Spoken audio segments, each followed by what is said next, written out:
You wake up in the morning, first words of the day, you have to review the night's sleep. Very important. To catch up on what you've missed. Morning, darling. How did you sleep? This leads to what is undoubtedly the most boring conversation of the entire day. It baffles me we can even find stuff to put in it. But it can sometimes be a lengthy conversation of extraordinary dullness. Morning, darling. How did you sleep? Oh, it's very thirsty in the night. I was very thirsty. I was thirsty too. God, I was thirsty. I think it was the pizza. You're right. It was a very salty pizza. It's a tremendously salty pizza. I had to get up. I had to get up for water. I was too lazy to get up. I wanted to. If I had have known that you got up, I would have had some of your water, but I didn't know that you got up. And I was so hot as well. You were hot? I was quite chilly. I was actually quite chilly. Oh, I was really hot. I was so hot, I had to sleep with one leg out of the covers like that. I saw you when I went to get water. I saw you with one leg out of the covers, and I remember thinking, he can't be hot. Can you really be hot? Yes, I was. I was very hot. And I couldn't get to sleep for hours. Well, you shouldn't have had that fucking coffee. I told you not to have the coffee when we were in the restaurant. That's stupid. I just thought it was the right thing to do. I went along with it. There'll be dreams to update as well. She'll say, I had this really weird dream. And then she goes on to tell me about it. I can't help you with that. I had this really weird dream. We're in this house. Yeah. We're in this house, yeah. Yeah. We're in this house, yeah. It was our house. It was our house. But it wasn't our house. You were there. You were actually there. You were there. But it wasn't you. It wasn't you.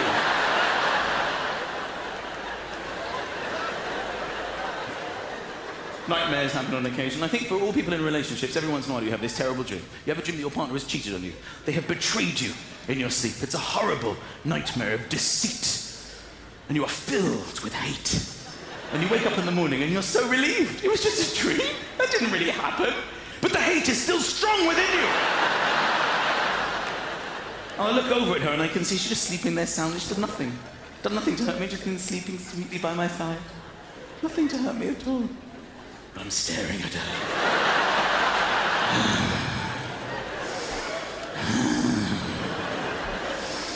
Slut. What? Sorry, Michael. Morning. What did you say? I said that you're a slut and a whore. How could you to me? With my geography teacher from school. Sometimes it's you. Sometimes you've had a dream when you've had an affair with somebody really weird. Somebody from work or something. And you feel quite guilty. Oh, shit. Morning, Michael. How did you sleep? Nothing.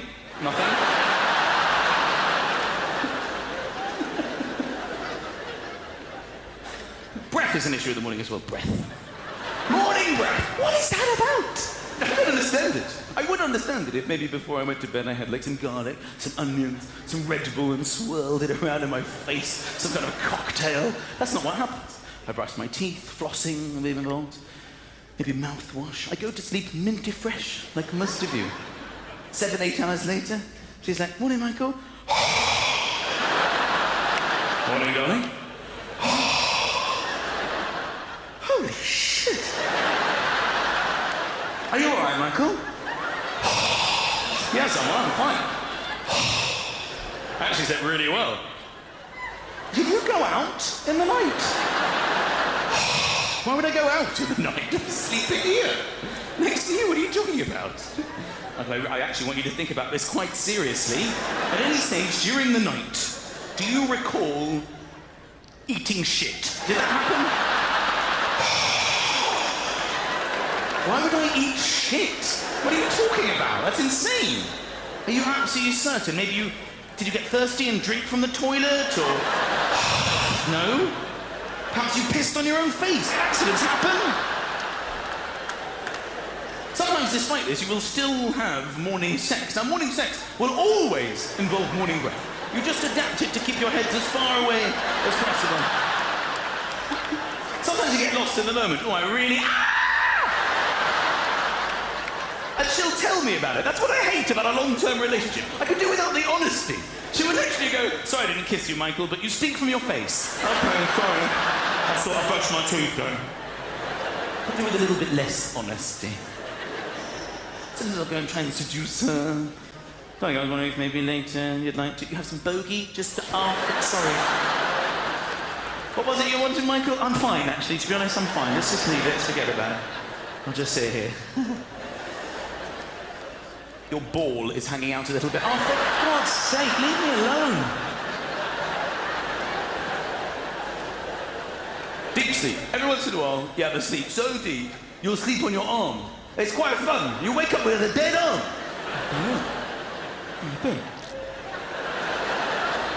It's quite heavy as well. A heavy dead arm. Darling, my arm is dead. It's dead on.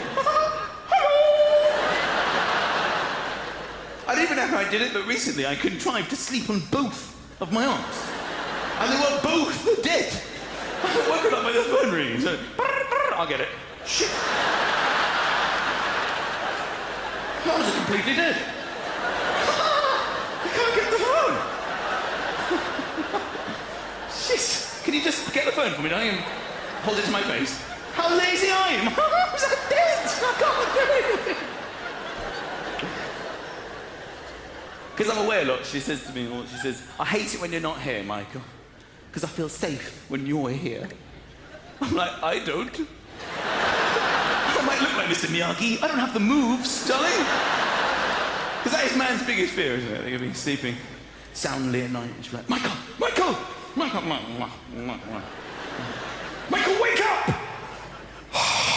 What? What do you want?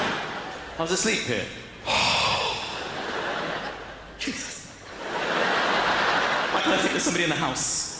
I think there's a burglar in the house. I think somebody's broken into our house. I can hear them in the kitchen. That is without a shadow of a doubt man's biggest fear. That is my biggest fear. In fact, that isn't my biggest fear. My biggest fear is that happens and I've slept on both arms. That's my biggest fear. Shit. Darling, what do you want me to do? I want you to go and find out. Find out what? Find out if there's someone downstairs. Darling, from the other day when the phone was ringing, I've got no arms. I've slept on both of my arms. Don't you fucking lie to me. You go and protect this household. You're going to have to go. You're in a much better position than I am. How could you do this? What about the children? Good idea. Send one of them. Give the little one the Wii and tell the other one there's ice cream. You must go and save us. All right, don't go! Jesus. Hey, you're in the kitchen. Get out of my house. Don't make me come over there. Tell me I've got no arms. What do you want me to do? Use the breath.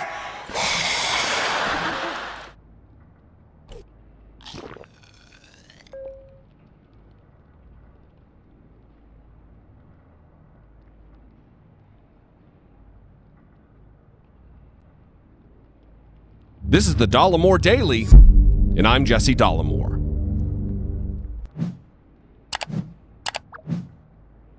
If you were to take Ben Shapiro at his word, you'd think that he's a free speech knight in shining armor. It's Ben Shapiro's free speech world, and we're all just living in it. That man never lets an opportunity slip by where he doesn't pretend that he's fighting censorship everywhere his tiny little feet can carry him. A few weeks ago, Ben Shapiro donned his freedom of speech cape and went out to crusade for Steven Crowder. You probably remember Steven Crowder got demonetized on YouTube, and right-wing freedom of speech warriors were frothing at the mouth with rage. Buckets of right-wing tears were shed over Steven Crowder's lost YouTube revenue. If you're not familiar with Crowdergate, I'll give you a two-sentence synopsis. One, Steven Crowder's hilarious shtick includes intentionally using hostile slurs against gay people in order to grow his audience. And two, YouTube decided that Crowder can continue using its service to host his videos, but will no longer serve ads from its advertisers on his content. That's it. That's the whole deal. Look, I personally know how frustrating demonetization can be. I've explained many times before that a lot of my videos addressing important issues end up getting permanently demonetized by YouTube. In total, I've spent thousands of hours on what have essentially been my passion projects. Videos I really want people to see, but know in the end that they're not going to be monetized. In fact, there's a very good chance that this very video won't be monetized. And that's life. I don't always understand it, but that's the business we've chosen. We, meaning Steven Crowder and me and anyone else who does this for a living. And anyone in this type of media business is fully aware of what I call playground rules. Platforms are playgrounds, and playgrounds have rules. If you want to bring your toys to someone else's playground, then play by the rules of that particular playground or go home. The playground rules that they're bitching about right now in this case are YouTube's terms of use. And here is where it gets interesting. Let's take a look at Ben Shapiro ringing the alarm about YouTube's unfair playground rules. YouTube is now cracking down on any creator who offends somebody. This is basically what we have learned over the past 24 to 48 hours. You don't have to violate YouTube's terms of service in order for them to penalize you if you whine enough. So if you whine a lot, you can get YouTube to pull down creators' videos, thousands of creators' videos. If you whine a lot and claim that you are a victim and suggest that you are being harassed, well then, your whininess is bravery. Your whininess is great. Ben Shapiro has had it up to here with companies that give in to whiners who cry about offensive content. He didn't go to Harvard Law School to stand idly by while private companies put limits on offensive and abusive material. Again, I'd hate to be a fly on the wall of that room when the great and mighty Ben Shapiro has to use his favorite weapons of fact and logic to take apart draconian terms of use like this. You may not use the site to post material that is offensive, abusive, or hateful. Terrible, right? Yeah. Except these terms of use are from, are you ready for it? Ben Shapiro's own website, the Daily Wire. They're his own terms of use. Of course they are. I mean, who is even capable of being shocked about the hypocrisy of conservatives anymore? Hypocrite is like a second language that these dipshits speak fluently. While publicly, Ben Shapiro acts as though a standard of offensiveness is repugnant to him, he carefully protects his own little playground with a legal contract that prohibits offensive and abusive material. That tiny print will get you every time, Lil Ben. But why stop there? Let's take a look at some others. Off the top of my head, I can name a lot more right-wing liars who publicly beat their chests about freedom of speech while protecting their own businesses with carefully worded terms of service that will allow them to give anybody the boot. How about Glenn Beck and Mark Levin's Blaze TV, the home of Louder with Crowder, the very same Steven Crowder who is shocked, I tell you, that his own offensive speech is being regulated by private companies like YouTube. Well, Blaze TV doesn't even let you pick a username that is offensive, but more than that, Blaze TV's terms of use prohibit harassment, harm, or even embarrassment of others. They also prohibit their users from posting anything that is abusive, harassing, harmful to reputation, hateful, racist, derogatory, or otherwise objectionable. How hilariously hypocritical. That center line on his little queer graph there. What is Well, that now line? the graph is queer? Violence, filth. Okay, so the little queer could eat his chips all nonchalantly. It's code for rape, Mr. Queer eating chips on the Vox channel. Chip, chip, chip, chip, but you can eat just one. Like dicks. This is what Mr. Gay Vox wants to do.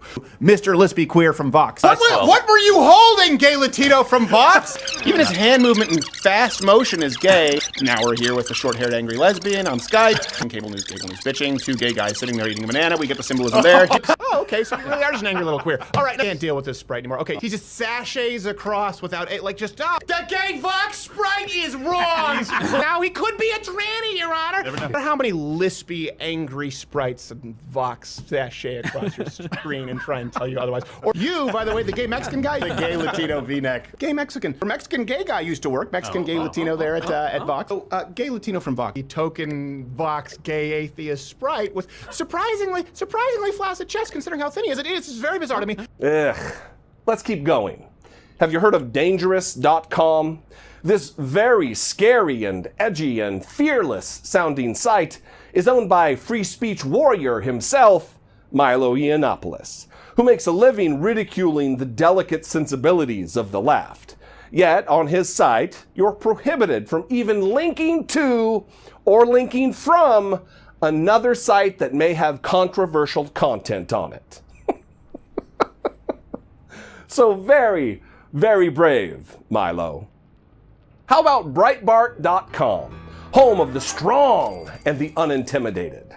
Well, according to their terms of use, you can't even use their site to, and are you ready for this? You can't even use their site to annoy others.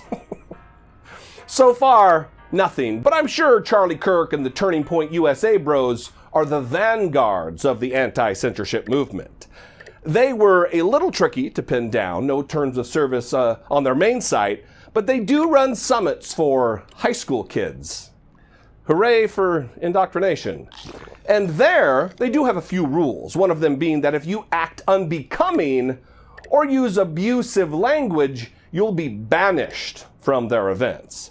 I wonder if they're gonna yank them off the stage when Dingus Don Jr. starts a chant of lock her up, or Charlie Kirk begins ranting about how there's only 2 genders. So yeah, count this as yet another installment in a series of right-wing hypocrisy, building little walls and rules and regulations around their own digital properties while screaming about anyone else doing the exact same thing.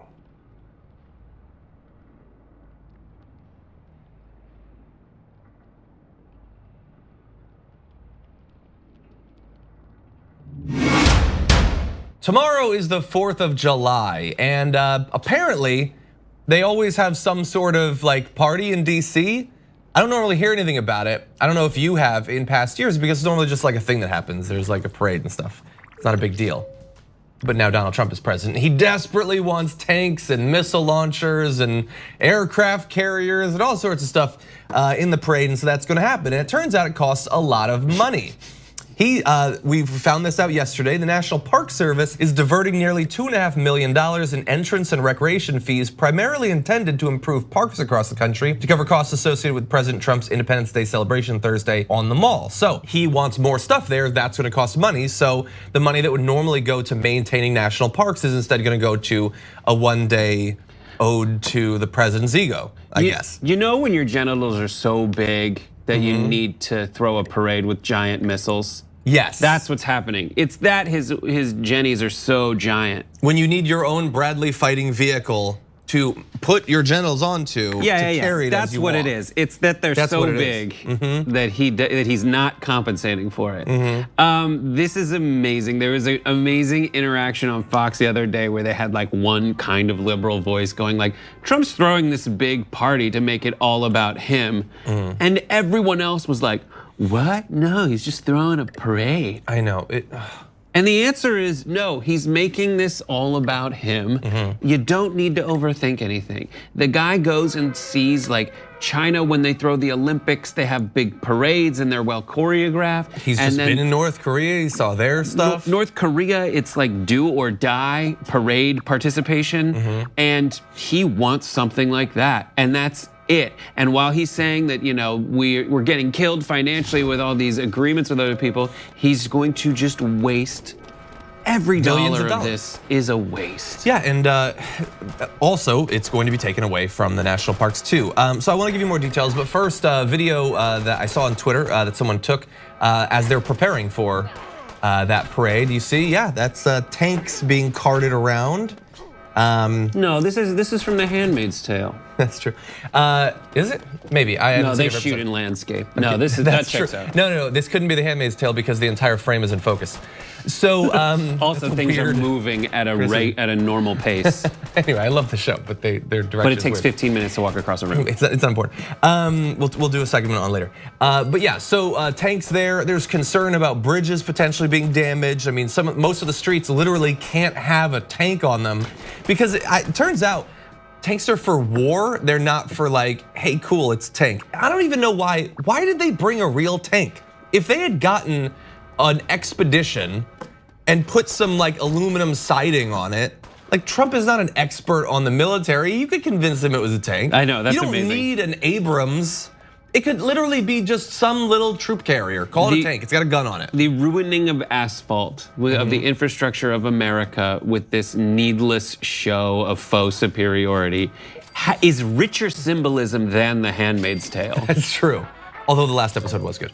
Okay, so let's talk some more numbers. The diverted park fees we talked about before represent just a fraction of the extra costs the government faces as a result of the event, which will include displays of military hardware, flyovers by an array of jets, including Air Force One, the deployment of tanks on the mall, and an extended pyrotechnics show. By comparison, the entire 4th of July celebration on the mall typically costs the agency about $2 million. So even the money being diverted, that could have paid for the normal one. This is gonna cost far more because of that. As of today, 2 Abrams tanks, 2 Bradley fighting vehicles, and an M88 recovery vehicle sat on train tracks in Southeast Washington. Now, because this has been generating a lot of attention, the fact that this is literally just a party he's throwing for himself this year, and he's gonna spend millions of taxpayer dollars, he tweeted this: "The cost of our great salute to America tomorrow will be very little compared to what it is worth. We own the planes, we have the pilots, the airport is right next door. All we need is the fuel. We own the tanks and all. Fireworks are donated by 2 of the greats." Nice. How's he gonna salute America with his head so far up his butt? Thank you for saying butt there. We can say. I don't know. Can the arm also fit? I don't know. It's like a down situation. Yeah, and he's so- gonna rip something. but here, Get into look. his forehead. Obviously, the fact that so much money is being wasted is absurd, but that's not the real issue here. The real issue is that this is just another toe in the waters of taking the tropes of fascist movements and bringing them here. I understand that not every person who's ever used a tank in a parade is a fascist. Supposedly, They do France. it in France. But that's not America, I would say. And I also think that generally the GOP is not that happy with comparisons between the US and France. Suddenly it's an excuse. The issue here is the glorification of the military, the police, basically anyone holding a gun. And this is not like one thing.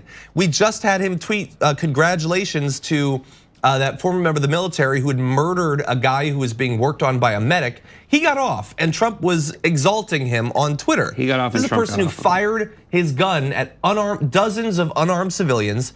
He saw a teenager who had been fighting the group previously, was injured, was being tended to by a medic. So he got a knife, he ran over, and he murdered the guy.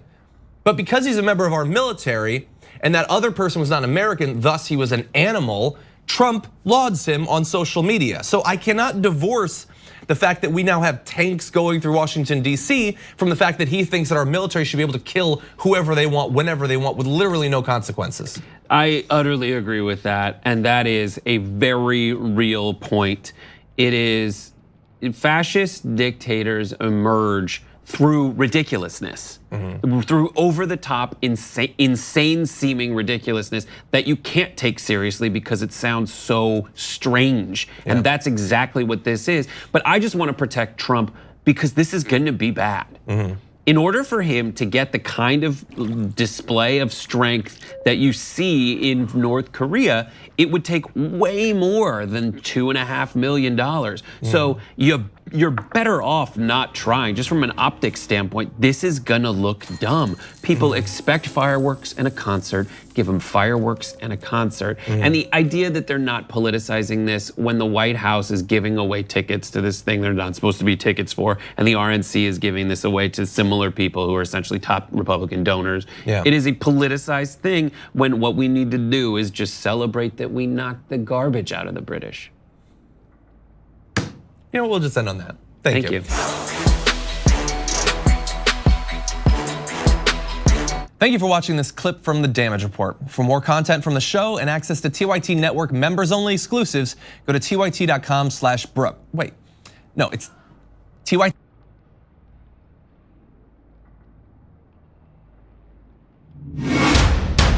The right has been attacking people like AOC, saying that this group that went down to the border, like, can you really trust them? They're biased. Well, now we've got a report from the Department of Homeland Security Inspector General on the conditions there. And it really does buttress what we've been saying, what the members of the Democratic Party that have visited have said. So these are some direct quotes, by the way. "We are concerned that the overcrowding and prolonged detention represent an immediate risk to the health and safety of DHS agents and officers and to those detained." I don't necessarily like that they put the people being detained after that, but they're saying it's so bad that it's not just bad for the people being held there, it's actually bad for the people being forced to work there. The conditions have gotten so horrendous. And here's a little summary of some of what they found. Inspectors found that hundreds of children were held for longer than the 72 hours, the maximum time federal rules allow. In some cases, kids were held for more than 2 weeks, and some adults were kept in standing room only cells without access to showers for more than a week. A week where you have to stand. It's not that they don't have showers. That's what's frustrating. Like, it's that they don't get access to the showers. It's that they're being tormented, and that's the point. Yeah. Another quote from the report: "We ended our site visit at one Border Patrol facility early because our presence was agitating an already difficult situation. Specifically, when detainees observed us, they banged on the cell windows, shouted, pressed notes to the window with their time in custody, and gestured evidence of their time in custody, e.g. beards. That they had been long enough that, like in a bad movie, the growth of facial hair is the only thing that you can use to track the time that you've actually been there." And they end by saying specifically, "We encourage the Department of Homeland Security to take immediate steps to alleviate dangerous overcrowding and prolonged detention of children and adults in the Rio Grande Valley." So immediate steps. It is dangerous. We know that, of course, because people have already been dying. Lots of people are sick, some have already died. You can expect that to get worse.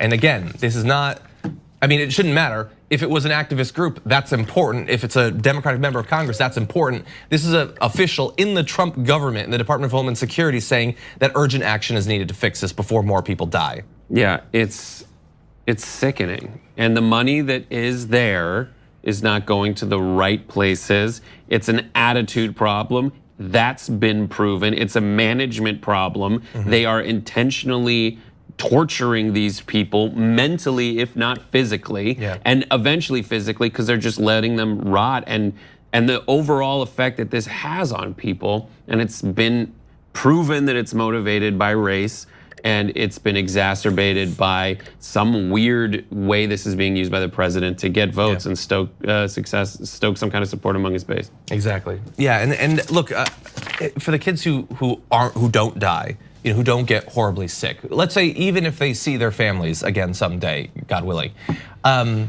Did you spend a night in jail when you were growing up? No. No, I never did. When you were 10, what would you have thought about the prospect of spending one night in jail? It's horrifying. You would have lost your mind. I couldn't have conceived of it. And imagine weeks and weeks, and we're supposed to pretend that if they don't die, the system's working, it's totally fine. Something that's unimaginable for the vast majority of everyone in this country.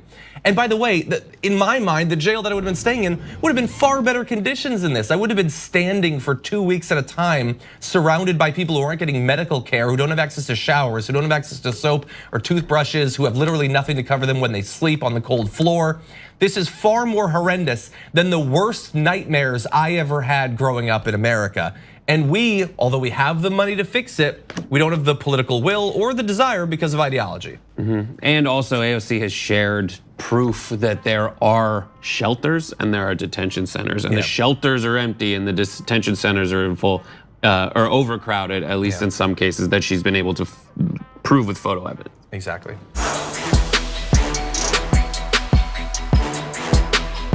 Here on the Damage Report, we talk a lot about the big banks and their ways of getting rich off the poor. They saturate the market, but there are other options. And I've got info on a socially and environmentally responsible financial institution.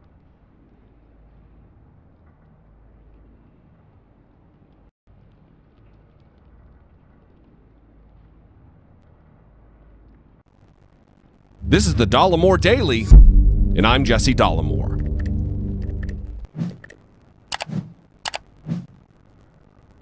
There are few things in this world more deceitful and hideous than racism. Few things that scar the heart and soul of our society, both locally and globally, than racism. Almost nothing else damages the very fabric of our shared humanity than puerile, divisive hate for others based on a biological difference of melanin levels.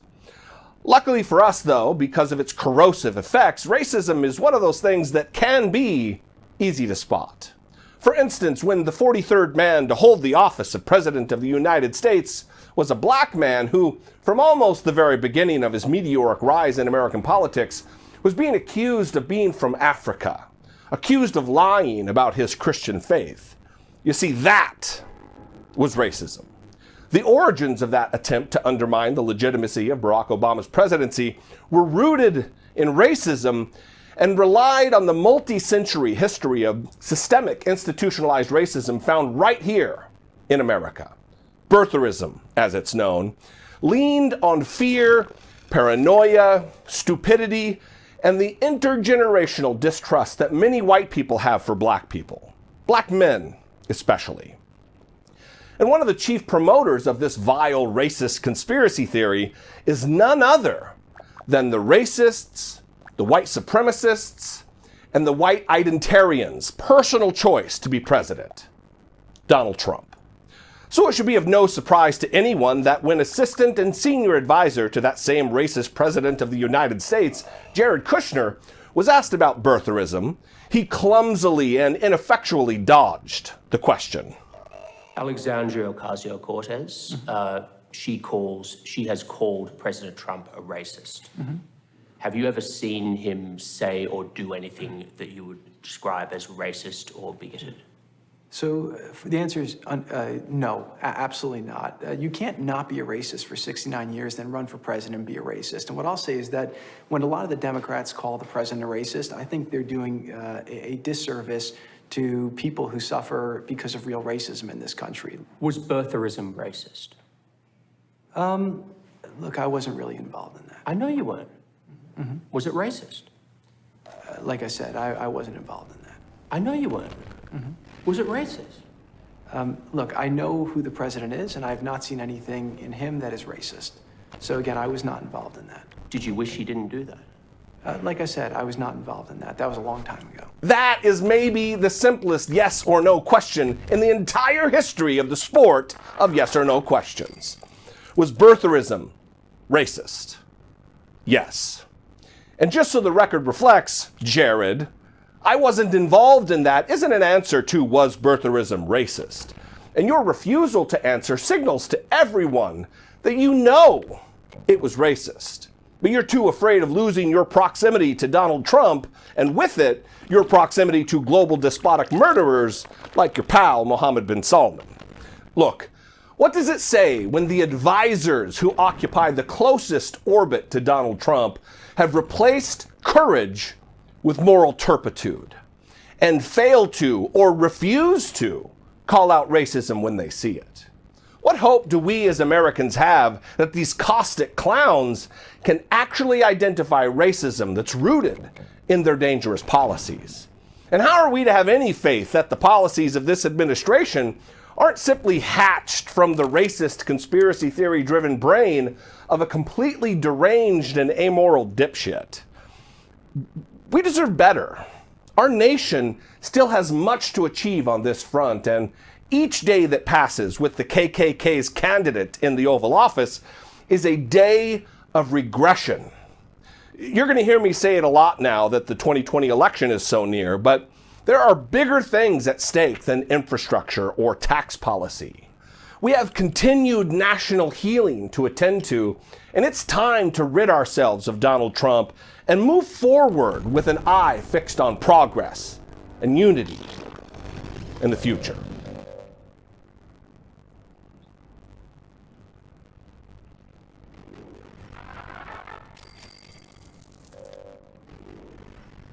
There's been this reporting today on this Facebook group.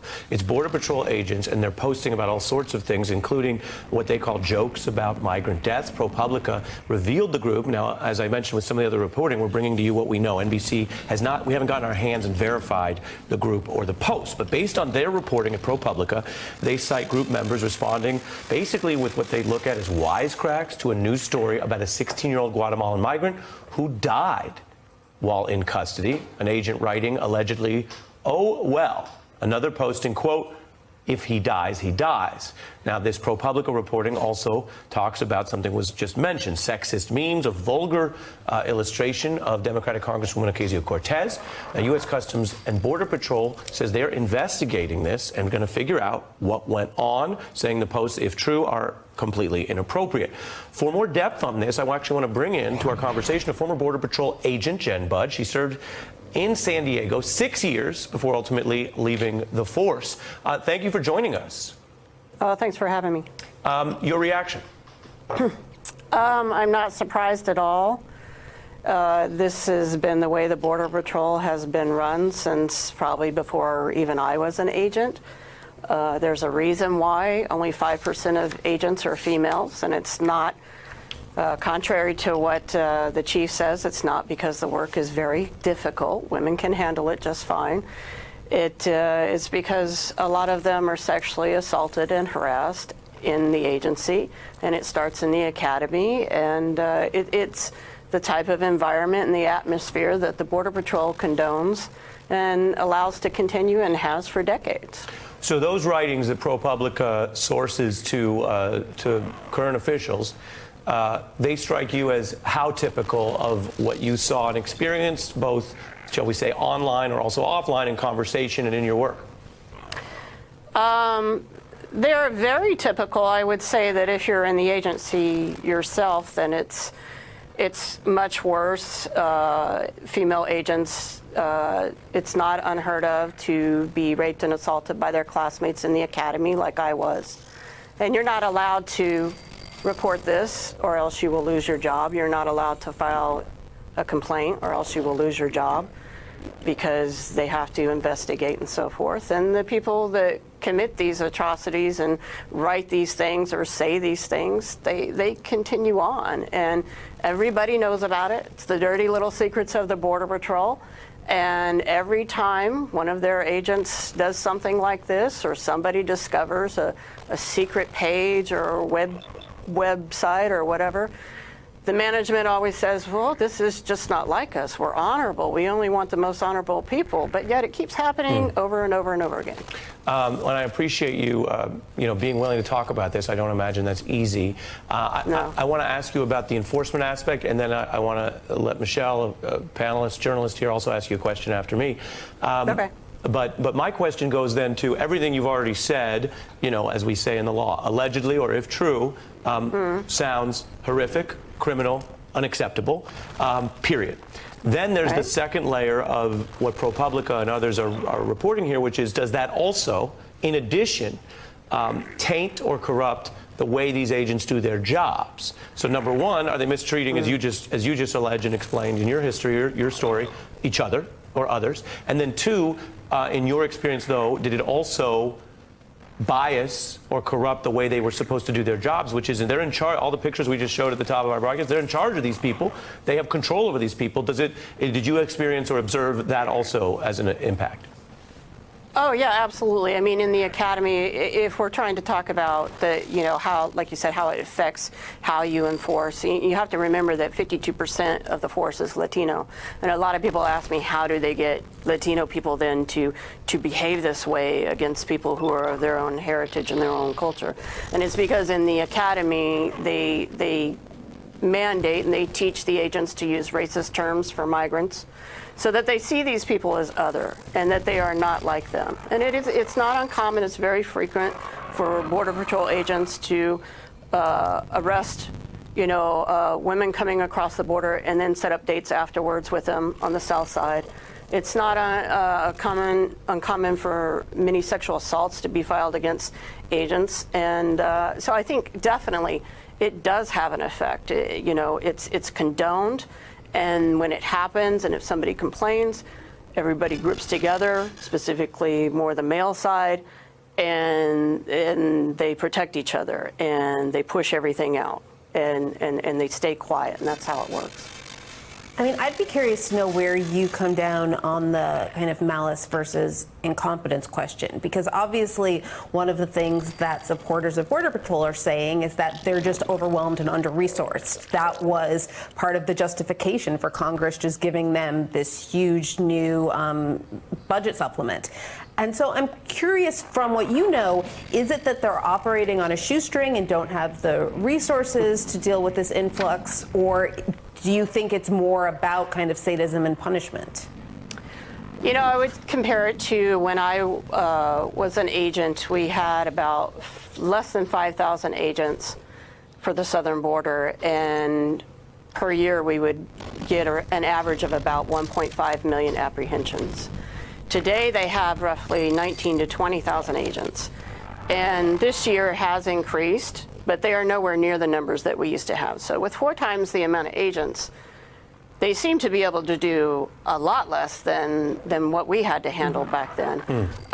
So they should be able to handle this. The demographics have been changing over the years, but they've had decades to deal with this situation. This is not a criminal law enforcement situation. This is a humanitarian asylum situation, and asylum is not a crime. Right. And you mentioned something Paola mentioned earlier, and that we've reported on repeatedly here, which again is even for folks who watch this and have a view about immigration, a view about border crossings, we're not looking at what is supposed to be a criminal punishment setting. We are looking at what is supposed to be temporary detention.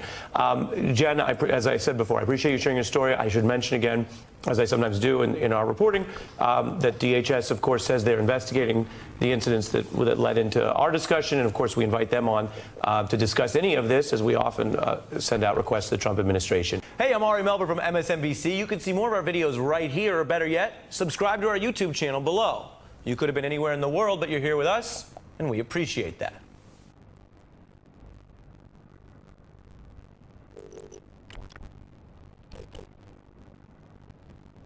It's day 894 of the Trump administration, and we now have shocking new images of the extent of the humanitarian crisis at the border, released today by the Department of Homeland Security's own internal watchdog. The government provided these images from facilities for migrants in Texas's Rio Grande Valley. This photograph from June 10th in McAllen, Texas. Look at this. It shows families packed behind this fence into an area labeled Pod 2.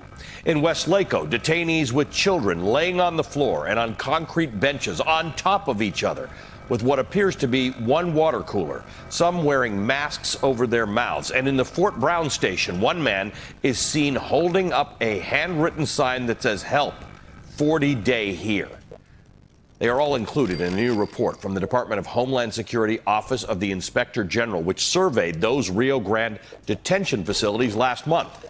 The report describes, quote, serious overcrowding and prolonged detention of unaccompanied alien children, families, and single adults that require immediate attention. Senior managers at several facilities raised security concerns. One called the situation a ticking time bomb. Children at 3 of the 5 Border Patrol facilities were visited and had no access to showers. 2 facilities had not provided children access to hot meals. Tonight, a new CNN poll shows nearly 3/4 of Americans say the situation at the southern border with Mexico is a crisis. A number of House Democrats toured migrant facilities in Texas yesterday and Florida today. Today, they and party leaders are speaking out about the conditions and about the White House's response. We came today to say we will shut this down if we have to. And because this does not have to be this way. All the people in the administration who have done this, who have permitted it, are guilty of child abuse, which is a crime. We ought to prosecute. As soon as we went to the El Paso border station, we insisted on talking to these groups of women. Tears were rolling down their faces as they talked about their conditions. They said that they had no idea when they were going to leave. They